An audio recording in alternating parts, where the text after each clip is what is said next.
Hi, hello everyone. My name is Nikhil, and you all are watching Learn with Nick. So, guys, welcome to the final part 3 of my video of TISNET 6 months preparation strategy. So, I just want to give you all a quick update. Our fieldwork 3 has started, and I have been allotted fieldwork organization Wipro, and currently I am in Bangalore for 1 month period. So, with this, now let's jump to our final agenda of the video, which was to give you the preparation strategy for English part, particularly 6 months preparation strategy. I just want to give you a few disclaimers before proceeding with the video कि English is something which I believe is best when you follow a long term approach. I mean कि अगर English में आपको बहुत जल्दी short term success चाहिए तो कई बार वो थोड़ी मुश्किल होती है, क्योंकि मैथ्स की तरह यहाँ कोई बहुत ज़्यादा ही एग्जैक्ट फार्मूला बेस्ड या कॉन्सेप्ट बेस्ड नहीं होता है. आपके जो रूल्स होते हैं वो आपको उनको अप्लाई करने में, उनको समझने में थोड़ा सा टाइम लगता है. But again when it comes to TISSNET, तो इसका जो इंग्लिश सेक्शन है is fortunately comes under the easy to moderate category, and that's why we can prepare smartly and get our desired score. So let's just start with the video. First of all, the weightage for English section is 30 marks, which means कि 100 marks के paper में से जो 30 marks आपका quants का था वो अलग किया आपने, जीके के जो क्वेश्चंस थे वो 40 मार्क्स वो अलग किया, बचा हुआ 30 क्वेश्चंस. अब इन 30 क्वेश्चंस में से आपका जो मेजर पोर्शन है वो मैं आपको बताता हूँ. सबसे पहला जो 33% पोर्शन होता है आपके इंग्लिश सेक्शन का वो होता है रीडिंग कॉम्प्रिहेंशन. बहुत ही सालों से कंसिस्टेंटली ये पैटर्न फॉलो होता आ रहा है. 5 नंबर के 2 क्वेश्चंस आ रहे हैं 5 + 5 के, ये 2 आपके रीडिंग कॉम्प्रिहेंशन से हो जाते हैं. उसके बाद जो आपके मेजर ब्रॉड टॉपिक्स आते हैं वो मैंने कुछ लिस्ट डाउन कर रखे हैं यहाँ. सबसे फर्स्ट जो मेजर ब्रॉड टॉपिक है वो है आपके वर्ड चॉइस, सेंटेंस करेक्शन या फिर पैरा जंबल्स, इस टाइप के क्वेश्चंस. ठीक है, तो वर्ड चॉइस, सेंटेंस करेक्शन, इन टाइप के क्वेश्चंस की आप प्रैक्टिस कर लें, उनसे क्वेश्चंस रिपीट होते हैं.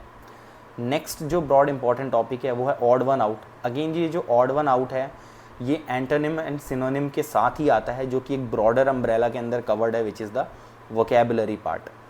Next up we have grammar section. Grammar section से इनके अंदर आपके सारी चीज़ें आ जाती हैं. आप कोई भी स्टैंडर्ड ग्रामर की बुक देखोगे तो वो noun, pronoun, verb, adverb, prepositions and it goes on. ठीक है, तो वो जो स्टैंडर्ड सिलेबस है वो आपका ग्रामर का है. And then finally we have our verbal reasoning and critical reasoning.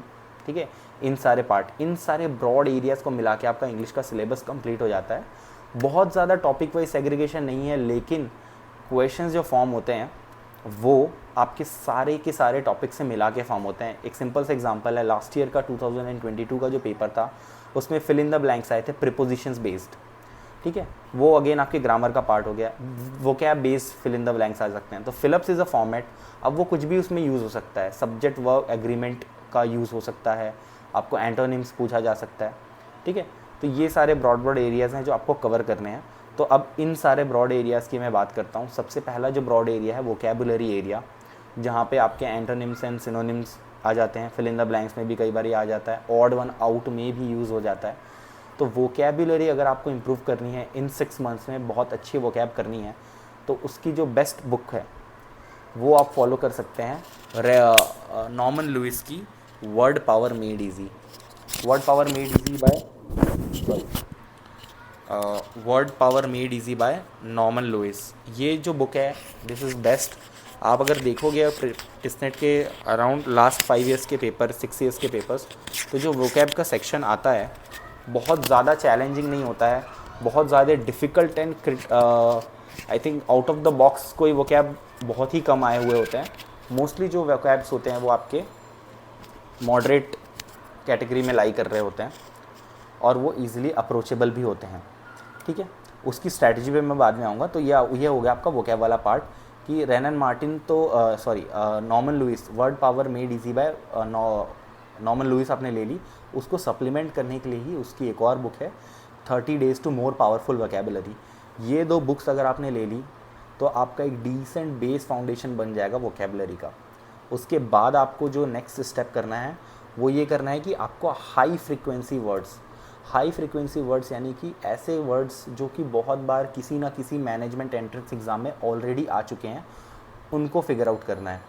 ठीक है, तो ये करने का बेस्ट तरीका क्या है कि आप या तो सर्च करें ऑनलाइन सोर्सेज कि प्रीवियस ईयर्स के वोकेबुलरी जो आए हुए मैनेजमेंट एंट्रेंस एग्ज़ाम में आए हुए कोई क्वेश्चंस या फिर वोकैब का कंपेंडियम आपके पास है या फिर ऑनलाइन अवेलेबल है। अगर नहीं है तो आप प्रीवियस ईयर्स के जो अलग अलग कॉलेजेस के एंट्रेंस एग्ज़ामिनेशन है मैनेजमेंट के जिसमें इंग्लिश का सेक्शन आता है, वो आप फॉलो कर सकते हो, उन पेपर्स को सॉल्व कर सकते हो। तो जैसे एनमैट हो गया, स्नैप हो गया, जैट हो गया, इन टाइप के MHCET या फिर जो भी अलग एग्ज़ाम जिनमें भी इंग्लिश आता है उनके वोकेबुलरी आप कर लो। इसके अलावा अगर आप SSC CGL Tier 2 का आपके पास इंग्लिश का कोई मटेरियल है तो उनमें भी इंग्लिश में वोकेबुलरी आती है, उनकी वोकेबुलरी भी उसमें भी जो रिपीटेड जो पिछले सालों में SSC CGL Tier 2 के एक्चुअल एग्ज़ामिनेशंस में आए हुए वोकैब्स हैं वो आप फॉलो कर सकते हो। ये आपका पहला प्रायोरिटी होनी चाहिए। मतलब इसके बाद ही आपको चैलेंजिंग और एकदम नए वर्ड्स पे जंप करना है। एक और तरीका वोकैब इम्प्रूव करने का ये है कि आप वोकेबुलरी क्विज़ेस दे सकते हो, जो कि बहुत सारे एंड्रॉयड प्ले स्टोर ऐप्स पे मिलता है आपको। मैं एक और चीज़ फॉलो करता था, 6 मंथ्स हैं, अगर आप एक्सक्लूसिवली टिस्नेट के लिए प्रिपेयर कर रहे हो तो शायद आप उस पर टाइम दे सकते हो। The Hindu editorial daily read करके उनके इंपॉर्टेंट वर्ड्स को आप नोट कर लो और एक अपनी खुद की कॉपी बनाओ which is called the dictionary copy, और उन वर्ड्स को हर दिन रिवाइज़ करते रहो। ये एक स्ट्रैटेजी मैं फॉलो करता था, तो मेरे अच्छी खासी डिसेंट वर्ड्स की नॉलेज बढ़ गई थी इस तरीके से। Next up is we have grammar वाला पोर्शन। ठीक है, ग्रामर वाले पोर्शन अगेन बहुत वास्ट है but at the same time बहुत ज़्यादा रिवॉर्डिंग भी है, एंड पर्टिकुलरली यही एक वो सेक्शन है जहाँ से आप एटलीस्ट शॉर्ट नंबर ला सकते हो कि आपने अगर कोई रूल पढ़ा है, आपने सही अप्लाई किया है वो कॉन्सेप्ट को, या फिर वो जो भी रूल्स हैं, कॉन्सेप्ट तो क्या बोलूँ, रूल्स ही होते हैं मोस्टली ग्रामेटिकल, अगर आपने वो सही अप्लाई किया तो वो आपके शॉर्ट करेक्ट मार्क्स होते हैं। तो जो बुक्स आप फॉलो कर सकते हो ग्रामर पढ़ने के लिए वो है रेन एंड मार्टिन, आप फॉलो कर सकते हो। अगर रेन एंड मार्टिन आपको सूटेबल नहीं लग रही है तो you can go for SP Bakshi, Arihant publications की SP बख्शी बुक है, दैट इज़ ऑल्सो हेल्पफुल, वो आप सॉल्व कर सकते हो, उससे भी आपकी डिसेंट ग्रामर की नॉलेज बिल्ड हो जाएगी। इसके अलावा अगेन अगर आप किसी कोचिंग इंस्टीट्यूट में एनरोल्ड हो तो उसके materials would definitely help you. And now that we have covered the sources for grammar, let's come to the strategy of grammar. Grammar जब भी आप सॉल्व करें, आपका पहला अप्रोच जो होना चाहिए, क्योंकि ये एक MCQ बेस्ड एग्ज़ाम है, आपका अप्रोच होना चाहिए एलिमिनेशन बेस्ड। तो सबसे पहले आप जितने भी ऑप्शंस हैं उन सब में से सबसे जो ख़राब ऑप्शन है, जो बिल्कुल भी पॉसिबल नहीं है कि ये हो सकता है, वो आप एलिमिनेट कर दो। ऐसे करके आप एटलीस्ट 2 ऑप्शन एलिमिनेट कर पाओगे, और फाइनली अगर आपको पता है एक्चुअल में आप कोई रूल अप्लाई हो रहा है तो आप करेक्ट मार्क करके ईजिली आगे बढ़ सकते हो। नहीं भी पता है तो एलिमिनेशन ऑप्शन से आप बेस्ट पॉसिबल अल्टरनेटिव चूज़ कर सकते हो, जो कि क्या पता सही भी निकल सकता है। ये तरीका इंग्लिश में बहुत ज़्यादा काम आता है। एलिमिनेटिंग द ऑप्शन आपको हैविली यूज़ करना है इंग्लिश पर्टिकुलरली ग्रामर सेक्शन के लिए। तो इस तरीके से आपके ग्रामर के क्वेश्चंस हो जाएंगे।